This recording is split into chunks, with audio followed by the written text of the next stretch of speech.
How's it going, everyone? Austin Honecker here. I just wanted to come on here for a while and give them a review for All Elite Wrestling's AEW Rampage special event, Full Gear Friday, from last night, which was November 18th, 2022. I gotta say, it was awesome from start to finish.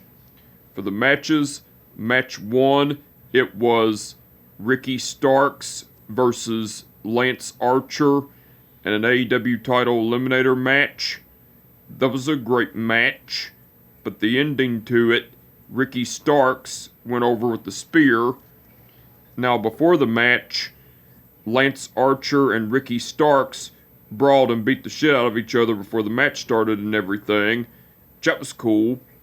And after the match, the Embassy, which are Brian Cage and Prince Nana, came out and distracted Ricky Starks, and while Ricky Starks was distracted, Lance Archer attacked Ricky Starks from behind and beat the shit out of him and executed a choke slam on the steel steps Lance Archer did to Ricky Starks and everything. That was cool. That was after the match, by the way. Match 2, it was Hook versus Lee Moriarty for the FTW title. That was a great match, but the ending to it, Hook went over and retained the FTW title with the Red Rum. Match 3, it was Athena versus Madison Rayne. That was a great match, but the ending to it, Athena went over with the Gourd Buster. Now, before the match, as Madison Rayne was standing on the apron, Athena came out to the ring, then Madison Rayne came out to the ring and stood on the apron, and a recap of a promo of Madison Rayne occurred because Madison Rayne was talking shit about Athena, talking about how she don't appreciate what she's doing on Dark and Elevation now, and how she's followed her throughout her career and everything. And as that promo video went off, Athena attacked Madison Rayne before the match started and everything. That was cool. Now, after the match, Athena attacked Madison Rayne again, and referee Aubrey Edwards tried to restrain Athena, but Athena laid out referee Aubrey Edwards with a forearm strike to the face, and Athena locked in the crossface on Madison Rayne, and as Athena had the crossface locked in on Madison Rayne, Mercedes Martinez came out, and Athena retreated as Mercedes Martinez came into the ring, and a stare down between Mercedes Martinez and Athena occurred and everything. That was cool. That was after the match, by the way. And match 4, which was the main event, it was Jun Akiyama and Konosuke Takeshita versus Eddie Kingston and Ortiz. That was a great match, but the ending to it, Jun Akiyama and Konosuke Takeshita went over because Jun Akiyama pinned Ortiz with the Exploder Suplex. Now, besides all that, excuse me. That was match 4 and the main event, by the way.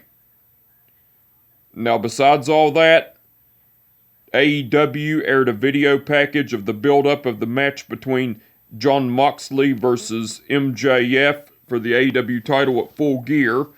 That was cool. Tony Schiavone interviewed the Jericho Appreciation Society, which are Chris Jericho and Sammy Guevara.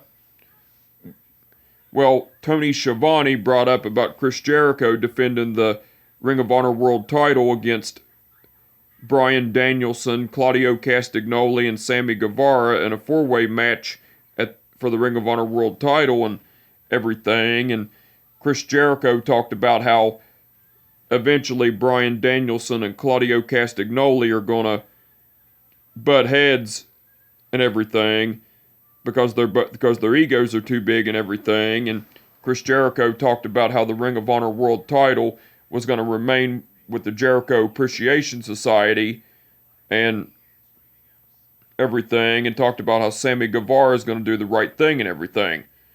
Well, Chris Jericho walked off, and then Sammy Guevara said, "We'll see about that," and everything. That was cool. Tony Schiavone interviewed the Dark Order, which are John Silver and 10, along with Roosh and Jose the Assistant. Well, Tony Schiavone brought up about Roosh and Jose the Assistant requesting this time and everything, and Roosh was talking about how 10 was a serious professional wrestler, while John Silver is a clown wrestler and everything, and Jose the Assistant brought up about John Silver costing 10 the AEW All-Atlantic title and everything, and John Silver brought up that he didn't cost 10 anything. That Roosh, but he did have fun costing Roosh a chance at the AEW title and everything, and John Silver talked about how him and 10 were going to kick Roosh and Jose the Assistant's asses and everything, and 10 was saying, "Us two." Then 10 walked off, and Roosh got in the face of John Silver, and Roosh told John Silver, "I'm going to kick your ass, Pero," and everything. That was cool. Renee Paquette interviewed the Best Friends, which are Trent Beretta, Chuck Taylor, and Orange Cassidy, along with The Factory, which are QT Marshall, Aaron Solo, Nick Comoroto, Cole Carter, and Lee Johnson. Well,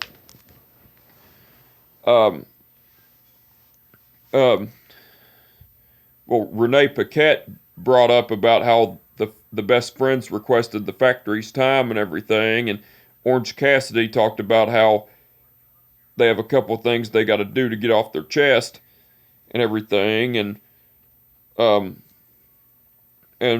QT Marshall was talking about how it was 5-on-3 and everything, and Trent Beretta said, "No, it's not, because Rocky's here." Rocky Romero showed up, and then QT Marshall was saying, "Now it's 5-on-4. And Orange Cassidy said, "I said two things, not one." And then Trent Beretta gave Renee Paquette a VHS tape, and Renee Paquette asked Trent Beretta what to do with it. Trent Beretta didn't say anything, and then Trent Beretta told The Factory, "Watch this spooky video and you'll know who our partner is." So The Factory watched the video, and it turned out to be Danhausen, while QT Marshall was saying, "That's obviously Danhausen, but okay, I'll kick his ass again," and everything. That was cool. AEW aired a vignette of the House of Black, which are Malachi Black, Brody King, Buddy Matthews, and Julia Hart resurrecting from the dead and everything.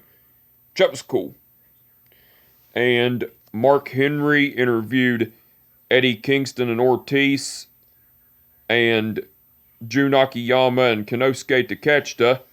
Well, Mark Henry brought up about Eddie Kingston and Ortiz facing off against Team DDT, and talked about how Eddie Kingston has claimed that facing Jun Akiyama was going to be a dream match for him and everything, and then Ortiz was talking about how it is going to be a dream match for Eddie Kingston facing off against Jun Akiyama, but Ortiz was talking about how him and Eddie Kingston were going to beat the shit out of Konosuke Takeshita and Jun Akiyama and everything, and Ortiz was talking about how he's the best, and everything, and then Konosuke Takeshita was talking about how this may be a dream match for Eddie Kingston, but it's going to be a nightmare for him as well, and everything.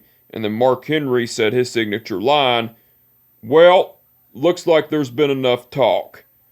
It's time for the main event and everything. That was cool. Now, besides all that, Jim Ross, Tony Schiavone, Excalibur, and Chris Jericho done commentary throughout the whole show. They done awesome as usual. The referees for the event were Rick Knox, Paul Turner, Bryce Remsburg, and Aubrey Edwards.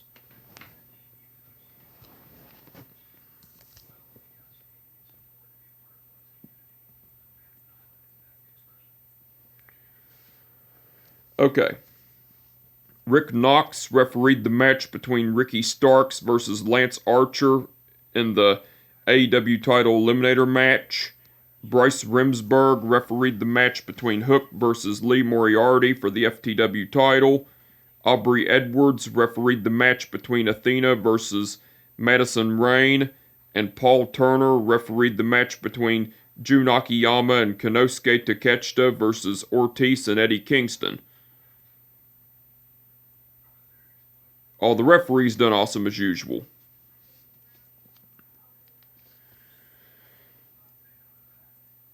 Now, the match card that's been announced for All Elite Wrestling's pay-per-view event Full Gear tonight, for the pre-show, it's going to be...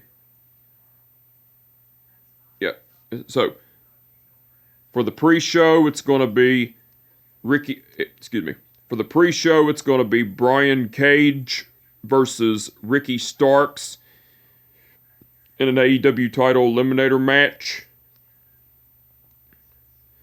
The Best Friends, which are Trent Beretta, Chuck Taylor, Orange Cassidy, Rocky Romero, and Dan Housen versus The Factory, which are QT Marshall, Aaron Solo, Nick Comoroto, Cole Carter, and Lee Johnson, and Eddie Kingston versus Jun Akiyama. And for the main show, it's going to be Jon Moxley versus MJF for the AEW title. The Acclaimed, which are Max Caster and Anthony Bowens, versus Swerve and Our Glory, which are Keith Lee and Swerve Strickland for the AEW tag team titles. Wardlow versus Samoa Joe versus Powerhouse Hobbs in a three-way match for the AEW TNT title. The Death Triangle, which are Pac, Rey Fenix, and Penta El Cerro Miedo versus The Elite, which are Kenny Omega, Matt Jackson, and Kenny Omega... The Death Triangle, which are Pac, Rey Fenix, and Penta El Cerro Miedo versus The Elite, which are Kenny Omega, Matt Jackson, and Nick Jackson for the AEW Trios titles. Tony Storm versus Jamie Haider for the AEW Interim Women's title. Jade Cargill versus Nyla Rose for the TBS Women's title. Chris Jericho versus Bryan Danielson versus Claudio Castagnoli versus Sammy Guevara in a four-way match for the Ring of Honor World title. Sting and Darby Allin versus Jeff Jarrett and Jay Lethal. Jungle Boy versus Luchasaurus in a steel cage match.